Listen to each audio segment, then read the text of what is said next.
আমাদের রাজনৈতিক মেরুকরণের মধ্যে, বুদ্ধিভিত্তিক মেরুকরণের মধ্যে এটা এত তাজা এখনো আছে যে এটাকে স্মৃতিচারণা করার কোনো দরকার নেই।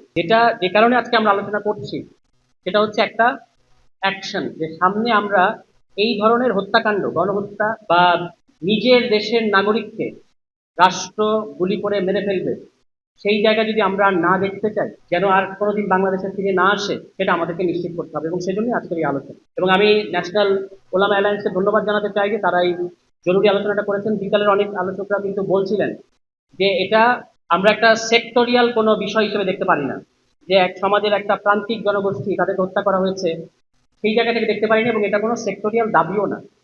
এটা আমাদের পোস্ট জুলাই যে পলিটিক্যাল ল্যান্ডস্কেপ তার মধ্যে একেবারে কেন্দ্রে অবস্থান করছে। কিন্তু আমি একজন মানবাধিকার কর্মী বা মানবাধিকার অ্যাক্টিভিস্ট ছিলেন বিকালবেলা, ওনার একটা আলোচনার সাথে সামান্য একটু দ্বিমত করতে চাই। উনি বলেছেন যে আপনারা কেন বলতে পারছেন না যে নাগরিক হত্যা ঘটেছে। তো কেউ তো আসলে অস্বীকার করে নাই যে নাগরিকদের হত্যা করা হয়েছিল, বাংলাদেশের নাগরিকদের হত্যা করা হয়েছিল। এটাকে কেউ অস্বীকার করেছে? কেউ অস্বীকার করে নাই। কিন্তু অন্য ৮-১০টা ফৌজদারি হত্যাকাণ্ডের সাথে এই ঘটনার পার্থক্য কি? একটা গুরুতর পার্থক্য আছে। এটা যদি আমরা ওভারলুক করি তাহলে আমরা এই যে শাপলা গণহত্যা বলা হচ্ছে এটার প্রতি সুবিচার করতে পারবো না।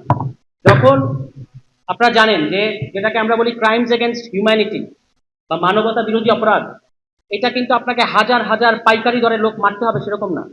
এটাকে বলা হয় সিস্টেমেটিক এবং ওয়াইড স্প্রেড যে কোনো ক্রাইম হচ্ছে ক্রাইমস এগেনস্ট হিউম্যানিটি, যেটা আপনার দেশের যুদ্ধ নাই কিন্তু একটা নর্মাল সময়ে আপনার রাষ্ট্র, আপনার সরকার ওই দেশের জনগণের উপরে এই ধরনের একটা হত্যাকাণ্ড চাপিয়ে দিচ্ছে, এটাকেই বলা হয় ক্রাইমস এগেনস্ট হিউম্যানিটি।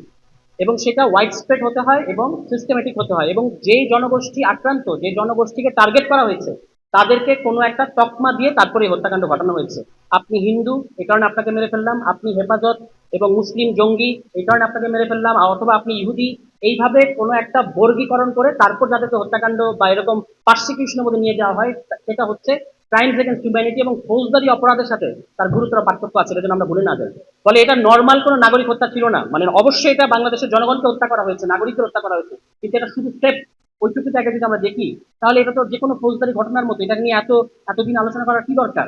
দরকার হচ্ছে এই কারণে যে আমাদের দেশে আমাদের কনস্টিটিউশনাল এবং পলিটিক্যাল পাওয়ার স্ট্রাকচারের মধ্যে এমন সরকার, এমন রাষ্ট্র আসতে পারে যারা নিজ দেশের জনগণকে, নিজ দেশের মানে নাগরিকদেরকে আলাদা করে বর্গীকরণ করে চিহ্নিত করে তাদেরকে হত্যাকাণ্ড এবং গণহত্যার মধ্যে নিয়ে যেতে পারে। এটাই হচ্ছে শাপলার এই ঘটনার তাৎপর্য, অন্তত আমার কাছে আমি এভাবে দেখি।